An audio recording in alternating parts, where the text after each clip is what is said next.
give you 45 minutes, should be plenty of time.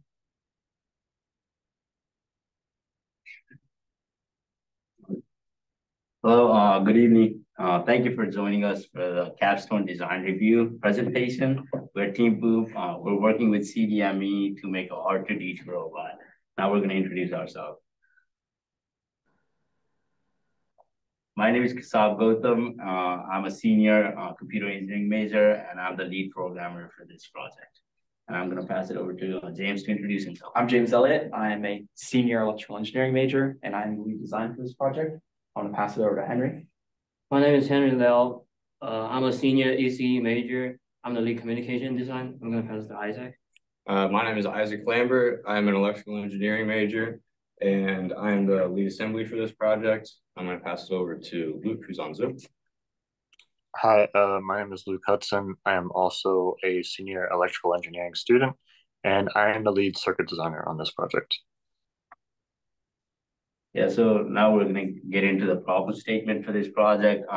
Like I said, we're working with CDME and Dr. Hardrick to create an awesome R2D2 robot. That's one of our main goals, to make it an awesome R2D2 robot. Dr. Hardrick told us that there are a lot of parts in the lab that are just sitting still, and he wants something that can move and that can showcase the ability of the CDME lab. And that's why we're making the awesome R2D2 robot. I'm going to quickly touch on the stakeholders for this project, which is the Ohio State University and the CDME. We also have project sponsors for this, which is Dr. Hardrick and Dr. Z. Dr. Z is also our project advisor. The customer needs is the same as the last time from PDR. Same goes with the requirement table. Nothing has changed from last time. So this is the generic solution for the R2D2 block diagram. We have the 3D printed components from the CDME part and the electrical components, which we will talk about more later. Now I'm going to pass it to Isaac to talk about the 3D printed components. Yeah, so the 3D printing process, I broke into multiple different steps. That way I could just kind of tackle it and manage this big project. So the first task that I had to complete was finding appropriate CAD files for the design. Like we discussed in the PDR, the Badly files are the ones that we chose because that allows us to print everything at CDME without having to do any extra CAD work slicing up the pieces. So once I found the CAD files, I started then slicing those files inside of GrabCAD to prepare them to be able to be printed at CDME. Then they were printed at CDME. Then I started doing the assembly process with the dome, as you can see here. And then also I've started doing some of the finishing process through sanding. And then you see here with the blue stuff, the Bondo to hide the layer lines even further. And then once that is completely finished, sanded and painted and assembled, we can then start adding in the electrical parts to bring R2 to life. So a little bit more in depth look at this process. This is the dome fully generated inside of CAD with all of the parts necessary. This just demonstrates the intricacy of the Badly designs and shows that all of the different pieces that it uses and the full movie accuracy that it can provide. So with this, I kind of take all of these parts that are put together, and then these are then separated into different CAD files, and then those CAD files I individually load into GrabCAD Slicer, which this tray here is actually the print tray that you see at CDME and the F370 printer that we're using. So this has the exact dimensions of that print tray, so I can accurately load in the CAD files onto there and optimize it so the print time is as low as possible and material usage is also low as possible. Over here, you see the pieces after they've been printed and before they've been assembled, also featuring my cat, who is an orange cat, also has been known to be the space cat. So he seems to be taking full advantage of that and has been loving putting R2 together with me. So after I get those pieces, I then assemble them using machine screws and hardware. like you can see here on the inside, that has attachments and places where you can screw it together. And then once this is screwed together, I then have to go back and acetone weld these pieces together using kind of an additive and destructive process where it pretty much creates a weld that is very strong, and then you won't be able to see that because it's on the inside. So then the outside can finish smoothly with Bondo to give no lines, and once again add some more structural integrity. A little bit more into how I get it down ready to paint. So I have a sanding process where I start at 80 grit, and then I've moved all the way up to 320 grit here. And once I get to the 320 grit, I then have to start using some auto body sandable primer and stuff like that, along with wet sanding to get it down to the finishing paint touches. And then I've been going through on the prototype that we tested, along with acetone welding, practicing on that. Also, I've done some tests with the spray paint to make sure that I'm getting good coverage and not messing up this very expensive print. So that is kind of the process that I've been going through for the 3D printing and have continued. So we have the dome file sliced and printed and are getting assembled. And now we've moved to printing the body, and the body is still printing over at CDME. Once I get those parts, I can start sanding and assembling those and continue the process until we're finished. So now I'm going to pass it over to James so he can touch on some of the electrical stuff that has been completed. So back to the generic solution, we've now gone through all of how the 3D printing parts are printed at CDME. Now we're going to move into the electrical subsystems. So if we go to the next slide, we see the generic R2D2 block solution. So on the left side, you can see the one that we presented to you all during the PDR. And you can see that there's a significant number of differences between the old one highlighted in red versus the green one, which is the new one. This is actually version 4 of the generic solution block diagram. We went through 2 different iterations over the past couple months. And for reasons we will highlight later, we have now settled on this finalized version. So you can see some big differences on the left side. On the old one, you can see that we had a Raspberry Pi that controlled the sound output. And now what we have is we have an Arduino Mega as the sender and an Arduino Mega as the receiver that then controls the speakers. The second difference you can see is the head motor. We now have that after we had a meeting with you. We wanted to add the head motor and the head motor controller. Those are the other big differences. I'm now going to pass it over to Henry. So this is the battery we're going to use. It's right here if you can see it. It's a 12-volt non-spillable liquid battery. And this is the electrical system we're going to have. We're going to have, as you can see from the board, we got 2 Arduino Mega, one for they're parallel connected, one for the audio and one for anything else. Everything else, which includes motors and all the control stuff. And from the Bluetooth to the Arduino, it's serial link, unlike the 2 Arduinos. And this is all the drivers we're going to use. I'm going to explain this. This one, the VS1053, this is the audio driver, and the right will be easier to integrate. Those are the motor controllers. And this is all the output components we're going to have. We got speakers, we got LEDs, which haven't been, it has been hooked up, and we got motors. The actual motors haven't been hooked up yet, but we'll have it later in this next semester. I'm going to pass it to James. So this is the R2D2 final circuit schematic. There's a lot here, so we're going to break it down into more manageable chunks. But the main thing that you can see here is the H-bridge integration of the head motor, as well as the right foot and the left foot motors, which Luke will talk about more in the coming slides. And the other thing that you can see is the receiver and sender Arduinos. And now I'm going to talk a little about how that works. Go to the next slide.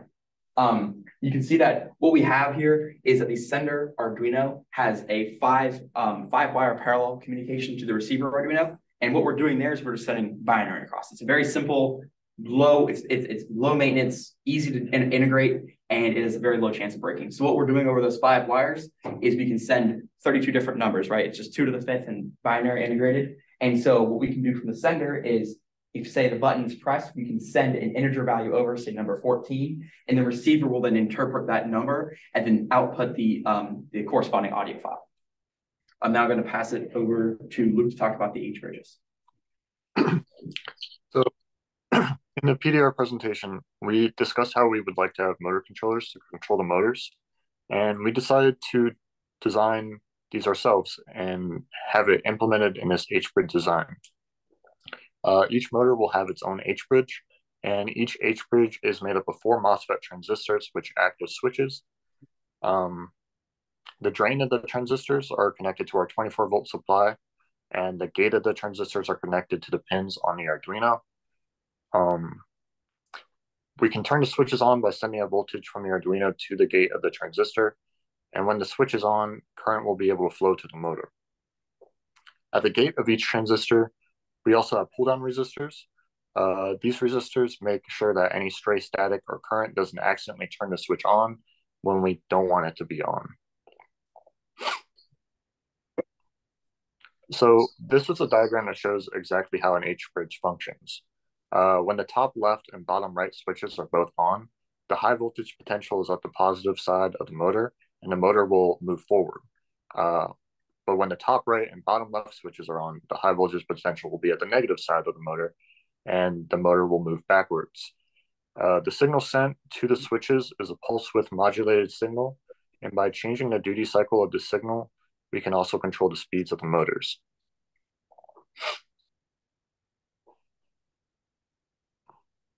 So this is a picture of our breadboard after we blew up our initial H-bridge design, as we forgot to implement the pull-down resistors. The circuit was live, but the wires that connect the gate to the transistor of the Arduino wasn't connected, and stray static at the end of the live wire turned 2 switches on that were on the same side of the H-bridge, which shorted our circuit and melted the breadboard. This was kind of a silly mistake, but from it we were able to improve our design and make it much safer. Now I'm going to pass it to James to talk about the audio output and the LEDs. So here's the audio output right here. We're using a 4-ohm speaker. So that speaker is going to be supplied by 5 volts from the VS1053 chip. And that's going to give us about, we're going to have 2 of those speakers, but that's going to give us about 12 watts of sound, which is right in the middle of our decibel requirement, which means that in a machine shop environment, it's going to be a little bit more loud, if you're using power machinery or whatnot, you'll be able to hear it from across the room. You won't have to be, right next to the R2D2 or putting your ear up to it. So you'll be able to hear it in the room. It'll be a nice full sound, but it won't be deafening to the point where it's like everyone's scared of it or startles somebody and actually becomes dangerous. So now we're going to do a live demo of the audio output.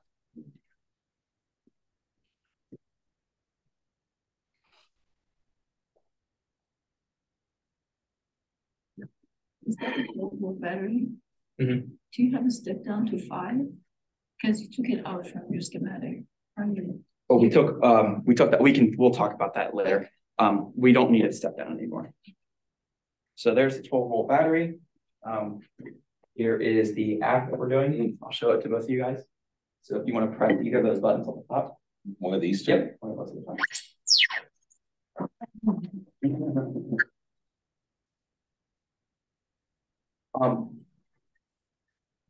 That's also worth mentioning if you want to look at that motor with the small little motor, it's a test motor with the little piece of tape stuck to it. Yeah. And if it goes forward, Oh yeah. look at that, and then it will also reverse direction.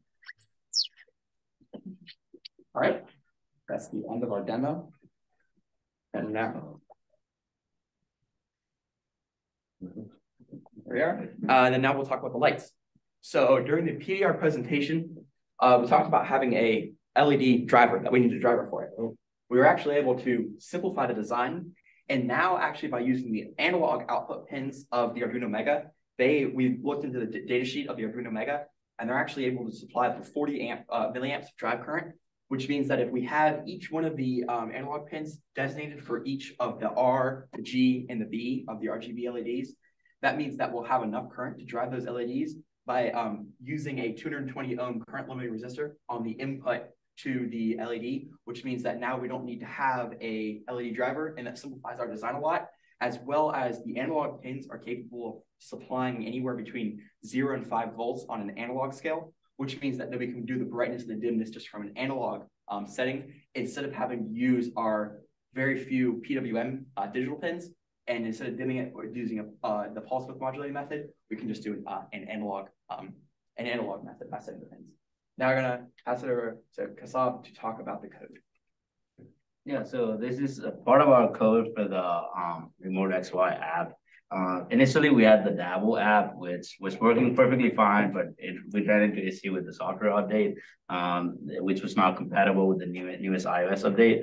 So we had to find another solution for this. So we came across Remote XY, which is a free tool that we can use to make a remote controller on an app.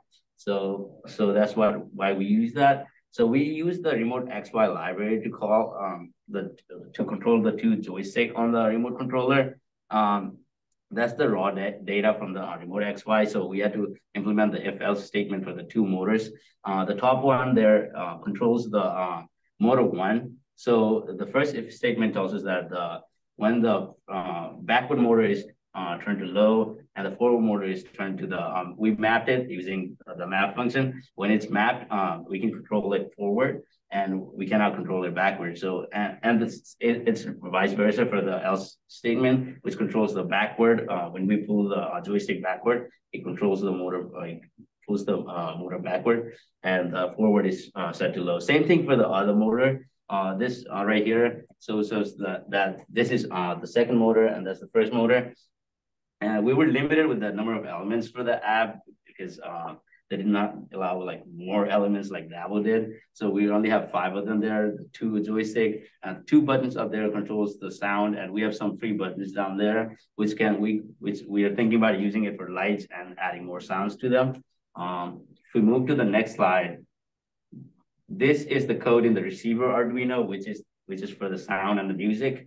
So if none of the sound is playing, we use the switch statement and cases to make the sound play. So if there's no sound playing, we can press the button and it starts playing. After the sound is done, we can press another button and the other sound starts playing. That information is taken from the sender Arduino and it puts it into the receiver Arduino.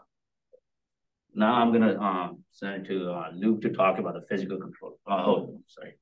So moving into next year, we're thinking about switching from app controller to physical controller because we could not rely on the app controller. Like I said before, the Dabble broke on us with the software update. So we're thinking about switching to physical controller, which is our stretch goal, I guess. So, and also moving into next year, we're thinking about the PCB design and adding the head motor as well. Now I'm gonna send it to Luke to talk about the physical program. So, as we said, we ran into issues with the Dabble app, and so we've been looking into what it would take to implement a physical controller instead of using an app, just so some random software update doesn't break our design again. We do want to be clear that this design is currently a stretch goal of ours, as the app is working well currently, but we have done some research and we wanted to talk about it since early next semester.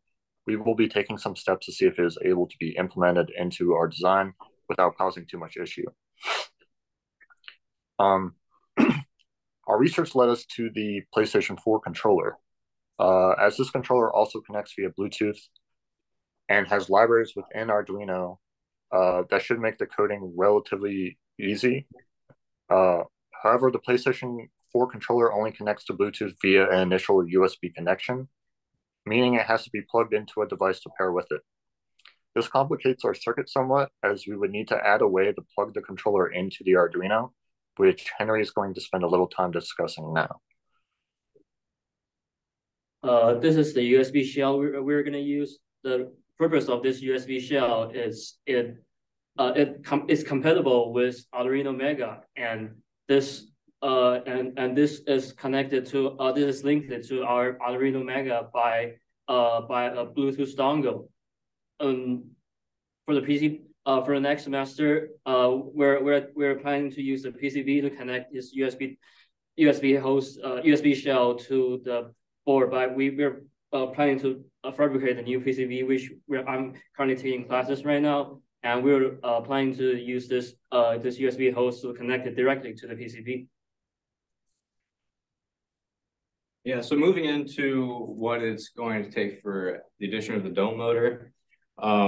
So after our PDR presentation, our main question for Dr. Frederick, was if we wanted the head movement or not, because it would end up adding a lot to the price of everything. So after talking to him, he said, yes, we definitely want the head to move. So I started looking into how exactly we're going to do that. To allow the 360-degree motion when it connects to the body, we are going to use a Lazy Susan bearing, which is 2 bearings nested on top of each other. And then we have 3D printed parts that have already been graded for the Batley designs to then attach onto this Lazy Susan with gears to allow for a motor to drive it and shift it back and forth. Some of the things that we were looking for with this was we wanted the motor that we chose to be reversible. That way it's not just one, it can't just turn clockwise, it can go both ways. And then we also needed it to be the approximate voltage and amps to work within our power system without overloading things. The other main thing that we had to look for was the Batley Designs already has motor mounts for this, which require a very specifically sized motor. So with that, we were looking at the specifications based on motor size and then also the output here, because that connects into a gear that then turns the head. So we needed those to be compatible. And after researching, we found the Blue 99 to 1 metal gear motor, which operates under 12 volts, which is what we were looking for. Only takes up 50 milliamps and provides 55 RPM geared output, which is relatively low, but we think that having it be this low should allow for approximately the head speed that you see in the movements. Another change that we saw was the addition or the change from the stepper motors that we initially wanted to use to the E100 drive motors. The reason behind this was the stepper motors were 1, expensive, and 2, would require us to change the feet design because the motors were too big to fit in the current design. So we went back to the drawing board and started researching some more. And with that, I was able to find on Astromech through some other people's builder logs based off of what they recommended. I saw the E100, which operates at a max of 100 watts and then operates under 24 volts, which is what we designed for the stepper motors, meaning that we didn't have to change anything from that part. And then because it operates under 24 volts, it operates under pretty low amperage, which is good for our H-bridge designs. And the E100 also fits inside of the current Batley designs, which uses gearboxes to then transition this into the correct speeds and see the type of motion that we're hoping for. So now I'm going to pass it over to James to go over some lessons that we learned. Number 1 is pull down resistors. That was the reason that the breadboard blew up. And if you heard testing the motor when I was doing the motor and we were seeing it go forwards and backwards, if you heard that it played other sounds, the reason for that is because currently on our parallel bridge from our sender Arduino to our receiver Arduino, just right now we don't have pull down resistors, which is the first thing we're going to do when we come back next semester. And because of that, when that motor's changing from different speeds, there's little inductive spikes which ripples throughout the rest of the current through the rest of the circuit, which then causes false ones on that parallel bridge, which then the sender Arduino interprets and receives as, oh, hey, I need to play this sound when it's actually not supposed to. And to mitigate that and prevent that from happening, we need pull downs. So that's the number 1 lesson that we learned was got to have the pull down resistors.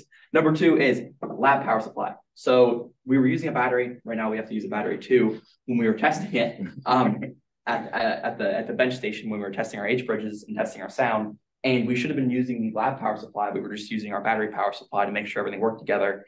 And what that caused was a little hiccup when we forgot to pull down resistors. It caused us to go back, fix a lot of stuff, and cost us many, many hours and some of our expensive equipment when we should have just been using the lab power supply and mitigating that risk of if there was a short circuit, it would cap out at 50 milliamp or 100 milliamp versus probably 10 amp or 20 amp that came from the battery.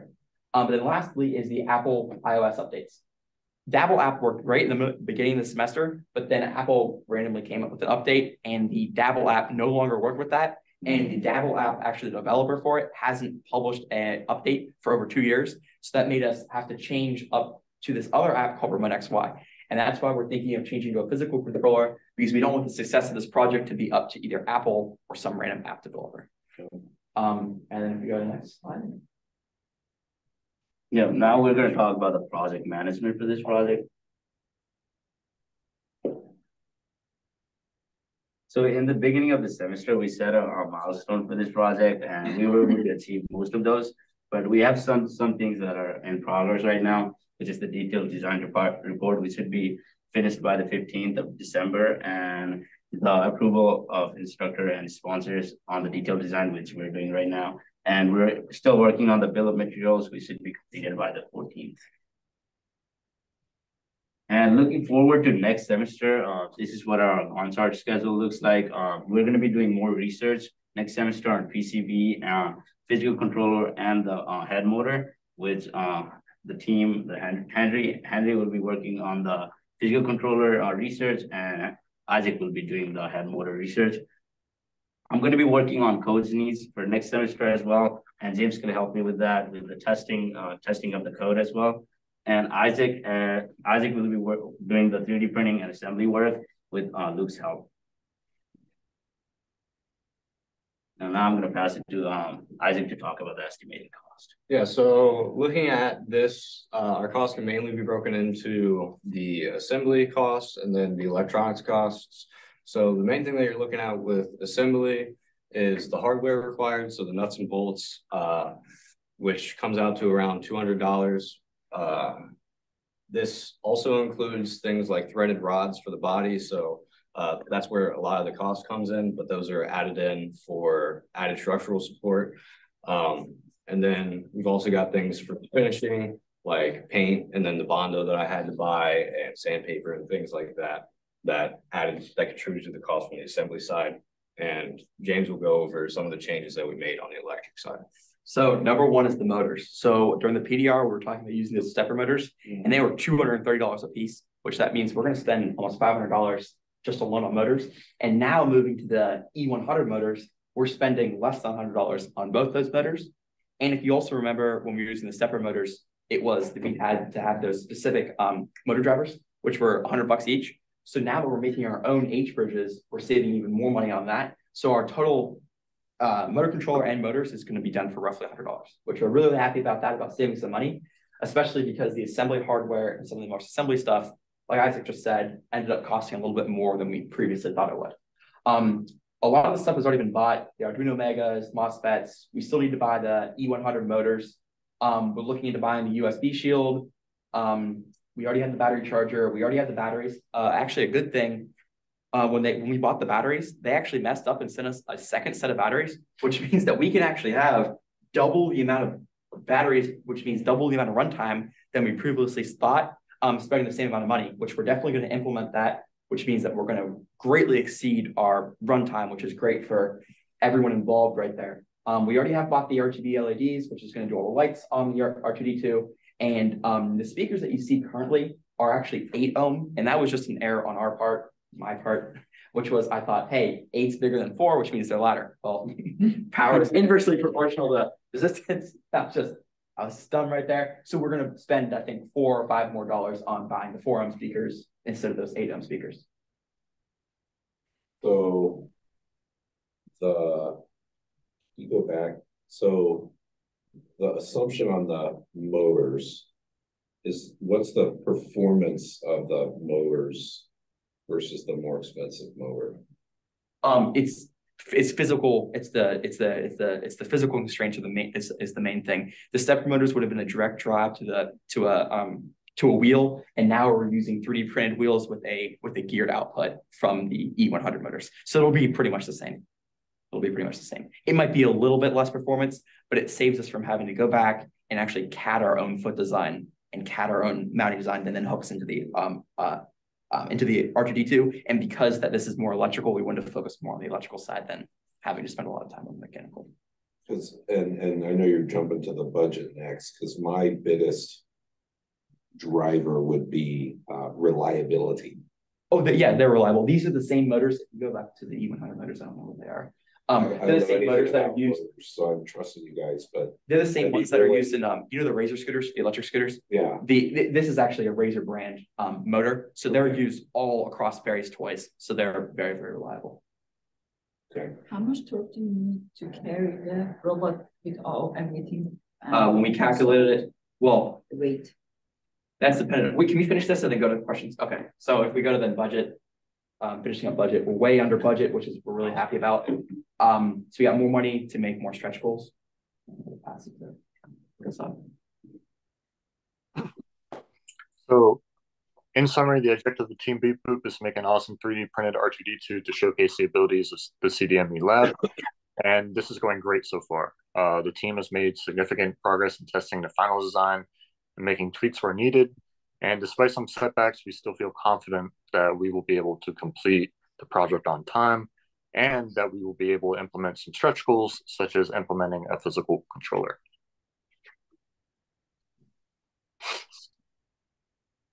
We'll go to questions for now. Okay. You were talking about So yeah, along with the same question, because I also think the motors are the most important because it's what causes the robot to move. I'll answer that real quick. Yeah. So our previous calculation with the stepper motors were calculated that we're going to use a different type of wheel, which we estimated the coefficient of friction for that wheel is going to be close to 1 because it's going to be rubber on like that nice tile floor that you have. With the 3D printed ones, it's kind of like this rib design where it's going to be plastic on linoleum floors. We're thinking it's going to have a lot less coefficient of friction, which means we need a lot less torque to turn it. Also, the diameter of the wheel is only 3 inches, I believe, which means that the amount of torque needed to turn that wheel is going to be a lot less than the other wheel we're going, which had a 6-inch diameter. So we feel that that's going to work because of those calculations, and then also the fact that this badly designed, other people have done it, and other people have used this motor before. So we feel like from the mechanical specifications that we're relying on them that have already designed it and already completed it and already have it working, that we trust those people. What's the If that answers your estimated question. weight? That was my question. What's the I think it's estimated weight estimated of R2D2? Oh, estimated weight is 50 pounds. So can you go back to the schedule? So I'll give a couple high level comments. So The schedule. yeah, it's hard. Maybe I can read over here. So you guys have really knocked it out of the park in terms of the scope that you've taken on and the progress you've made to date. To me, the budget, and we'll work out what the final details are. So we have a little bit of flexibility in the budget if you find things, the controller or whatever. So within reason, right? Don't come back with a $10,000 budget, but if you come back with an extra $500 or $1,000 or something, as far as I'm concerned, if it was an extra $500 that you're asking for, and again, this is outside of the 3D printing, this is for your other bill of materials. You don't even need to ask me about that. So that's a rounding error in our lab.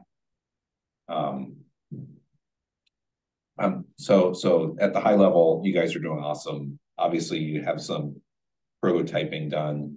My biggest question, and referring to like the motors, the integration, you're just going to run into challenges. Like it's just going to be harder than you think. I promise you. So part one of my question and feedback, and then I'll give you part two, is really like what you're testing, like what's your full rate prototype testing plan and iteration. Like I don't see, it's hard for me to read. So you have the code needs. I don't think we have. The next. Like I think that your schedule is gonna be harder than you think it is. So like to me, I don't, James, I love the conviction that you guys have the right answer. I'm certain that you have 90% of the right answer. There's just going to be hard stuff that you're going to find out that you can't find out without testing. So I really think, I don't know, it's got to be, even maybe before you finish it all, you got to put the thing together and test your assumptions. I'm thinking in like early February.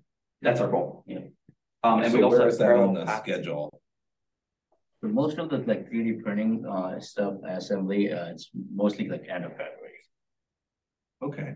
We also have parallel paths to development, meaning that So we're also doing we're doing the 3D printing and the assembly as well alongside it. We're testing everything, making sure that the circuit works together.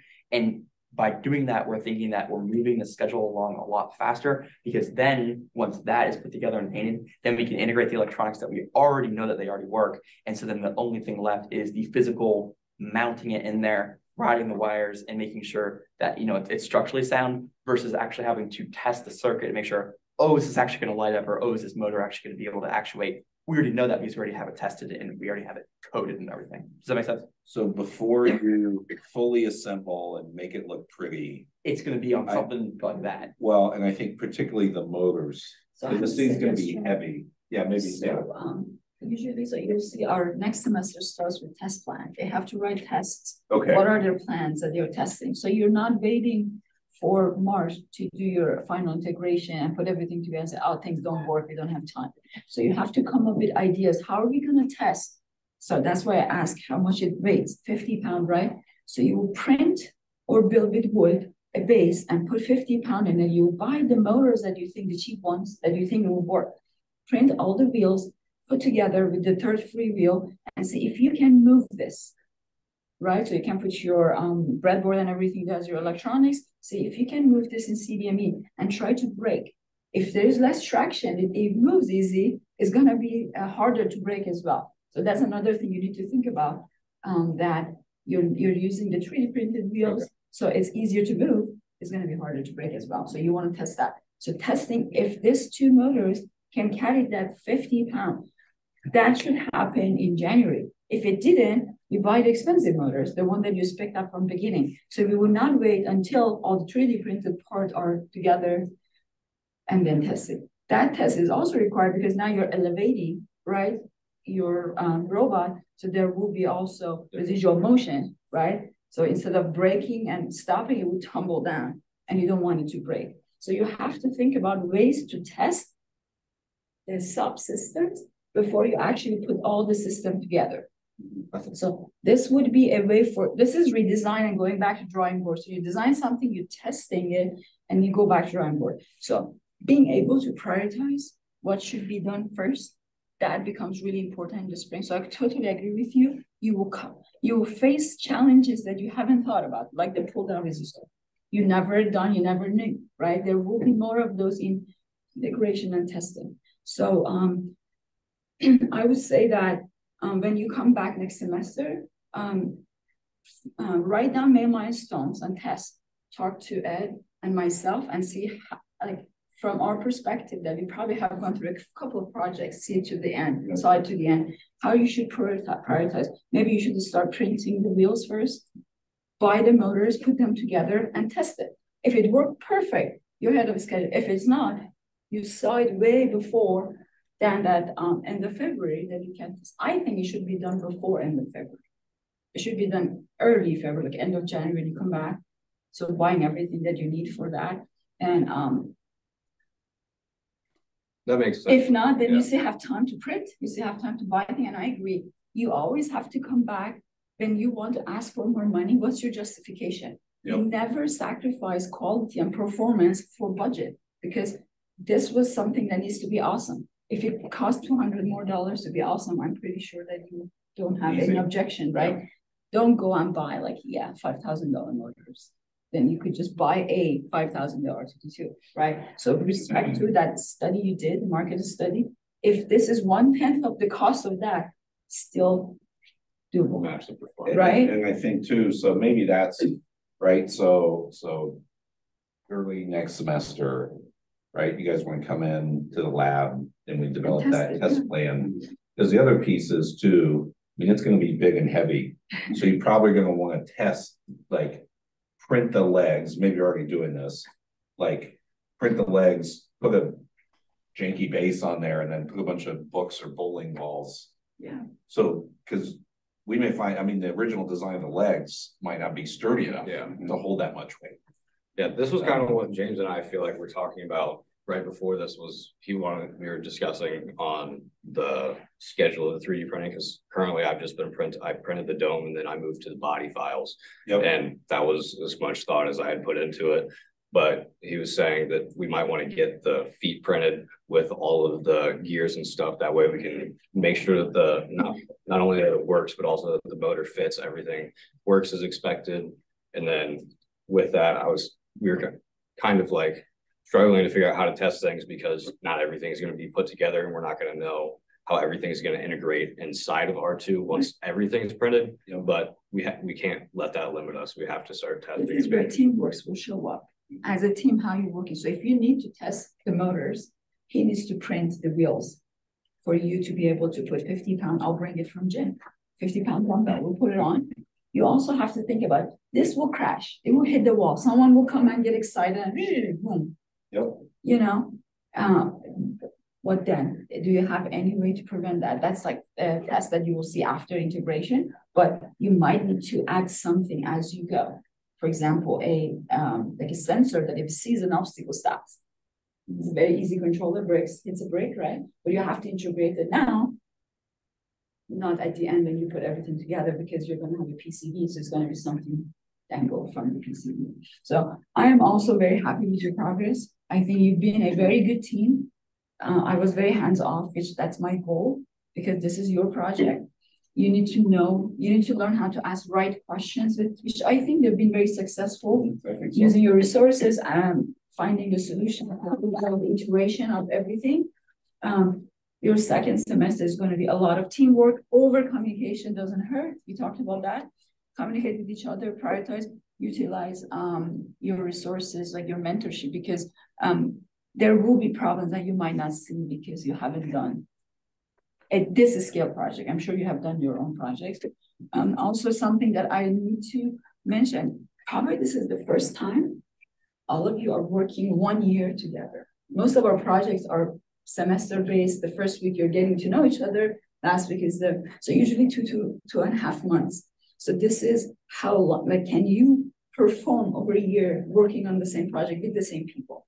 So that resilient and that finding out how to understand each other's schedule, personalities, needs, and still work together. Like Luke is sick, but you found a very nice way of, making today happen.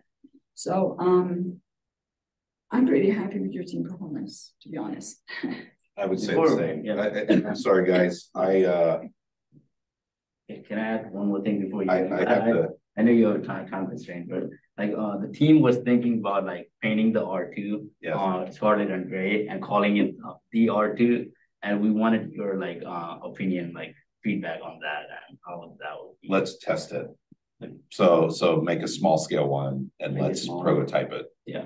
We want to be themed around like OSU because it's being built in OSU, so we want to color it or scarlet and gray. Like we can test it. So make a small scale one and paint it. Let's decide. Okay. We should probably do that no matter what the color scheme is, just to make sure that it works. Well, and the other thing, and I'm sorry, I really do have to run. The other thing I would say is the scope and scale of ambition of this project is really high. So you guys gotta think about, and we have some marketing people that can help too, but taking some nice pictures, taking little videos, things that we can build into a storyboard, the making of this guy. Because again, the ultimate objective is to help you promote your careers. And that's going to help promote the center and the program. But at the end, the currency is a video, right? 4 or 5 minute video that's got the little, okay, each one of you guys is talking, you have your little title at the bottom, and then shows you guys in the lab, and then just what you were talking about. Here are the hurdles we overcame.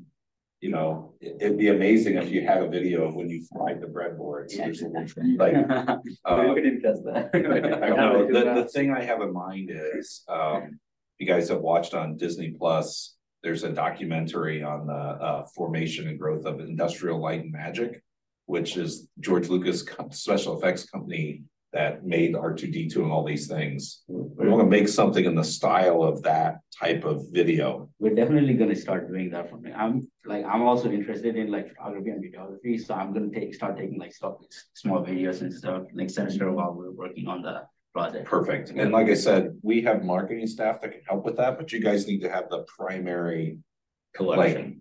that's right, the collection of images and videos. And then at the end, we'll figure out how to cobble it together and the demo and everything. That's good. And we have a 2-minute video next, or part of next semester assignment, why you're doing this. Okay. Oh, How you perfect. can So that's already, Yeah, so Shankar, our chair, asked all the teams to do that in second semester. So thank you so much. And you Yes, have to thank run. you. did Thank you you have so much. one last thing for me? Or No, I you think guys that's are all. okay? Thank you so much. You guys are rocking it.